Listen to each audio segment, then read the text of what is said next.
September 1993, New York City. The MTV Video Music Awards after-party at the Plaza Hotel. The music industry's elite mingled in the opulent ballroom, champagne glasses clinking, conversations flowing between legends and newcomers. This was where reputations were made and broken, where the old guard met the new wave. Paul McCartney stood near the grand piano, surrounded by admirers. At 51, he was rock royalty, a living legend whose band had changed music forever. The Beatles' catalog was sacred, untouchable. Every melody they'd written had been dissected, analyzed, worshipped by musicians worldwide. Tonight, Paul wore that legacy like armor. Across the room, Kurt Cobain sat alone on a velvet couch, nursing a beer. At 26, he was the reluctant voice of a generation, the man who'd accidentally killed hair metal and made flannel fashionable. Nirvana's Nevermind had outsold Michael Jackson. Smells Like Teen Spirit had become an anthem. But Kurt looked uncomfortable in his thrift store cardigan, surrounded by industry sharks in $1,000 suits. The party buzzed with energy, conversations about record sales, tour grosses, who was hot, who was not. Near the bar, industry executives debated the future of rock music. Grunge was dominating the charts, but would it last? Was it real music or just noise? Paul noticed Kurt from across the room. He'd heard about this Seattle musician, seen the headlines calling Nirvana the most important band of the decade. Paul found it amusing. Important? These kids didn't understand what important meant. Someone mentioned Kurt's name in Paul's circle. A journalist asked Paul what he thought about grunge, about Nirvana, about this new generation of musicians claiming to revolutionize rock. Paul's smile carried decades of confidence. "Revolution?" he said, loud enough for nearby conversations to pause. "We did revolution in 1964. Everything these young bands think they invented, we explored 30 years ago. The loud guitars, the rebellious attitude, the screaming fans. Been there, done that." The comment rippled through the room. People turned, sensing tension brewing. Kurt looked up from his beer, his blue eyes focusing on the Beatle across the ballroom. Paul continued, emboldened by his audience. "Take that Cobain fellow. Talented enough, I suppose, but nothing new. We were writing songs about alienation and youth angst when he was still in diapers. Help came out in 1965. Same themes, better execution." The room grew quieter. Industry insiders recognized the moment, the generational line being drawn in the sand. The old guard versus the new wave. The establishment versus the outsiders. Kurt stood up slowly, set his beer down on a side table. He didn't say anything, didn't react visibly. His face remained neutral, almost bored.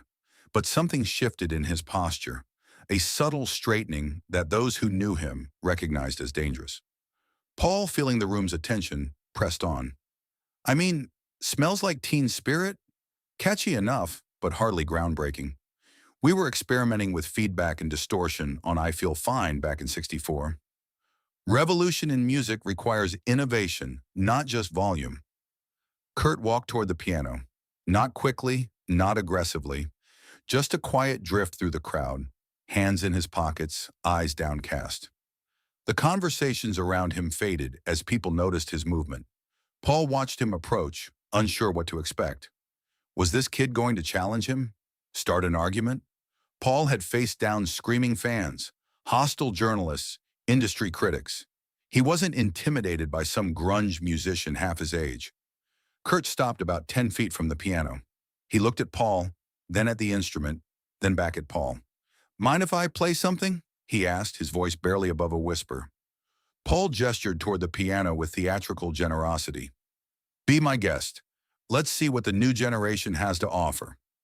Kurt sat down at the bench, adjusted his position. The room fell completely silent. Everyone sensed something significant was about to happen, though nobody could predict what. He placed his fingers on the keys, paused for a moment, then began to play. The opening notes of Yesterday filled the ballroom. Not the gentle, melancholy version everyone knew. Not Paul's delicate acoustic arrangement. This was different. Darker. Kurt played the melody on piano, but his interpretation stripped away the song's comfortable familiarity, revealing something raw underneath. His voice when he began to sing was quiet but devastating. Yesterday, all my troubles seemed so far away. The lyrics everyone had heard thousands of times suddenly carried new weight. Kurt's voice cracked slightly on certain words, not from weakness, but from emotion. He sang like someone who'd actually lived the song's regret, not just performed it. Paul stood frozen. This was his song, his composition, his baby. But Kurt wasn't covering it. He was dissecting it, finding pain in places Paul had never looked. The melody remained the same, but the emotional landscape had completely changed. As Kurt continued, his interpretation grew more intense. He added subtle dissonance to the chord progressions, letting certain notes hang in the air longer than they should. His voice rose and fell unpredictably, following internal rhythms Paul couldn't map. The room was mesmerized. Industry executives who'd heard yesterday in elevators, restaurants, and lobbies for decades were hearing it as if for the first time. Kurt had found something in the song's DNA that its creator had missed. When Kurt reached the bridge, he changed the lyrics slightly. Instead of, "Why she had to go, I don't know, she wouldn't say," he sang, "Why she had to go, I don't know, I couldn't save her." The alteration was minimal but seismic. Paul's universal breakup song became something more personal, more desperate. Paul felt something he hadn't experienced in years: vulnerability. This young man was taking his most famous composition and showing him depths he'd never explored. Kurt wasn't just playing the song, he was revealing its hidden architecture. The performance lasted maybe 3 minutes. When Kurt finished, he sat quietly at the piano for a moment, hands resting on the keys. Then he stood up and walked back toward his couch without making eye contact with anyone. The silence that followed was profound. Nobody applauded immediately. The room needed time to process what they'd witnessed. Paul stood motionless by the piano, staring at the keys Kurt had just played. His face had gone pale. He looked like someone who'd just been shown a mirror and discovered they didn't recognize their own reflection. Finally, someone started clapping. Then another person. Within seconds, the entire ballroom was applauding, not just for Kurt's performance, but for the moment they'd witnessed, the passing of something from one generation to the next. Paul walked over to where Kurt sat. The room watched as the Beatle approached the grunge icon. That was... Paul started, then stopped. He struggled for words, something that rarely happened to a man who'd written some of the most beloved songs in history. "That was my song, but it wasn't. How did you—" Kurt looked up at him, his expression unreadable. "I just played what I heard in it," he said quietly. "What was always there." Paul sat down next to him on the couch. The party continued around them, but their conversation existed in its own bubble. "I wrote that song 30 years ago," Paul said. "I thought I knew everything about it. Every note, every intention." "Maybe you wrote more than you knew," Kurt replied. "Sometimes the song knows things the writer doesn't." They talked for the next hour. Not about the music industry, not about sales figures or chart positions, but about songwriting, about finding melodies that carried emotional truth, about the difference between performing music and inhabiting it. Paul asked Kurt about his process, how he approached other people's songs. Kurt explained that he didn't try to cover songs. He tried to find what they meant to him personally. "When I play someone else's music, I'm not trying to do it better," Kurt said. "I'm trying to find why it matters to me." The conversation revealed something Paul hadn't expected. This young musician he dismissed as just another loud kid was actually deeply thoughtful about music. Kurt talked about melody construction, about how emotion moved through chord progressions, about the relationship between lyrics and musical phrasing. As the party wound down, Paul made an unusual request. "Would you be interested in writing together sometime?" Not a collaboration exactly, more like a conversation between songs. Kurt considered this. Maybe, if it felt honest. They exchanged contact information, though neither was sure anything would come of it. The moment felt too significant to waste, but also too delicate to force. In interviews years later, Paul would reflect on that night with surprising humility. "I thought I was the teacher and he was the student," he told Rolling Stone in 1995. "Turns out it was the other way around. Kurt showed me that songs have lives beyond what their writers intend. He found things in yesterday that I'd never noticed." emotional territories I'd never explored. When asked if Kurt's interpretation changed how he performed the song, Paul nodded. Absolutely. I couldn't go back to the old way after hearing his version. He'd revealed something true that I'd been missing for 30 years. That's what great musicians do. They don't just play music, they unveil it. The collaboration Paul suggested never happened. Kurt died 6 months later, leaving behind questions about what might have been. But that night at the Plaza Hotel became legendary in music circles. The moment when one generation taught another that innovation isn't about doing something first, it's about doing something true. People who were there still talk about Kurt's performance of Yesterday, how it was simultaneously faithful to the original and completely revolutionary, how it proved that the best covers aren't imitations, but translations, converting familiar songs into new emotional languages.